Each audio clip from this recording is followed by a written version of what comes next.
ಆತ್ಮೀಯ ವೀಕ್ಷಕರೇ, ತಮ್ಮೆಲ್ಲರಿಗೂ ಸ್ವಾಗತ. ಇಂದಿನ ಈ ಒಂದು ವಿಡಿಯೋದಲ್ಲಿ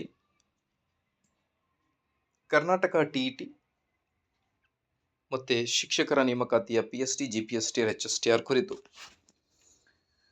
ಏನಿದೆ ಮಾಹಿತಿ ಅಂತ ನೋಡ್ತಾ ಬರೋಣ. ವಿಡಿಯೋನ ಸ್ಟಾರ್ಟ್ ಮಾಡೋಣ ವೀಕ್ಷಕರೇ. ಅದಕ್ಕಿಂತ ಮುಂಚೆ ನೀವು ಕೊಡುವ ಒಂದೇ ಒಂದು ಲೈಕ್ ನಮಗೆ ಸಪೋರ್ಟ್ ಆಗಿರುತ್ತೆ. ದಯಮಾಡಿ ವಿಡಿಯೋನ ಲೈಕ್ ಮಾಡಿ, ಅದರ ಜೊತೆಗೆ ನಮ್ಮ ಯೂಟ್ಯೂಬ್ ಚಾನಲನ್ನು ಕೂಡ ಸಬ್ಸ್ಕ್ರೈಬ್ ಮಾಡಿಕೊಳ್ಳಿ.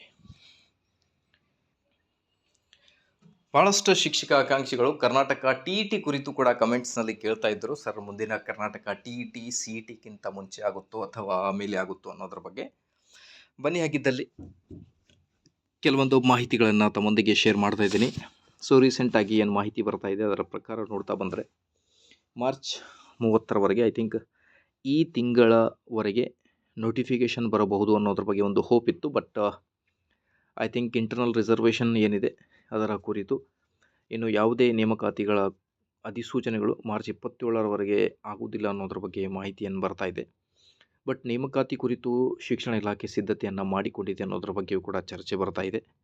ಹಾಗಾಗಿ ಕರ್ನಾಟಕ TET ಮೊದಲಾಗುತ್ತೋ ಅಥವಾ CET ಮೊದಲಾಗುತ್ತೋ ಏನು ಪ್ರಶ್ನೆ ಇದೆ, ಇದಕ್ಕೆ I think most probably TET ಆಗಬೇಕಿದ್ರೆ ಇನ್ನು ಈವರೆಗೂ ನಿಮಗೆ ನೋಟಿಫಿಕೇಷನ್ ಕುರಿತು 100% ಏನಾದರೂ ಮಾಹಿತಿ ಬರ್ತಾ ಇತ್ತು ಶಿಕ್ಷಣ ಇಲಾಖೆಯಿಂದ. ಸೊ ಇಲ್ಲಿಯವರೆಗೆ CACಯಿಂದ TET ಕುರಿತು ಯಾವುದೇ ಇನ್ಫಾರ್ಮೇಷನ್ ಬಂದಿಲ್ಲ. ಮೋಸ್ಟ್ ಪ್ರೊಬ್ಯಾಬ್ಲಿ ಈ ವರ್ಷ ನಾವು 2 ಬಾರಿ TETಯನ್ನು ಮಾಡ್ತೀವಿ ಅನ್ನೋದ್ರ ಬಗ್ಗೆ ಮಾಹಿತಿಯನ್ನು ಬರ್ತಾ ಇತ್ತು. ಆ ಪ್ರಕಾರ ನೋಡೋದಿದ್ರೆ ಇನ್ನೂವರೆಗೆ ನೋಟಿಫಿಕೇಷನ್ ಬರಬೇಕಿತ್ತು, ನೋಟಿಫಿಕೇಷನ್ ಆಗಿಲ್ಲ. ಮೋಸ್ಟ್ ಪ್ರೊಬ್ಯಾಬ್ಲಿ ಮತ್ತೆ ಈ ವರ್ಷವೂ ಕೂಡ ಕರ್ನಾಟಕ TETಯನ್ನು ಒಂದೇ ಟೈಮ್ ಕಂಡಕ್ಟ್ ಮಾಡಬಹುದು. ಬಿಕಾಸ್ ಈಗ ಮುಂದಿನ ಏಪ್ರಿಲ್ ತಿಂಗಳಲ್ಲಿ ಶಿಕ್ಷಕರ ನೇಮಕಾತಿಯ ಅಧಿಸೂಚನೆಗಳು ಬರಬಹುದು.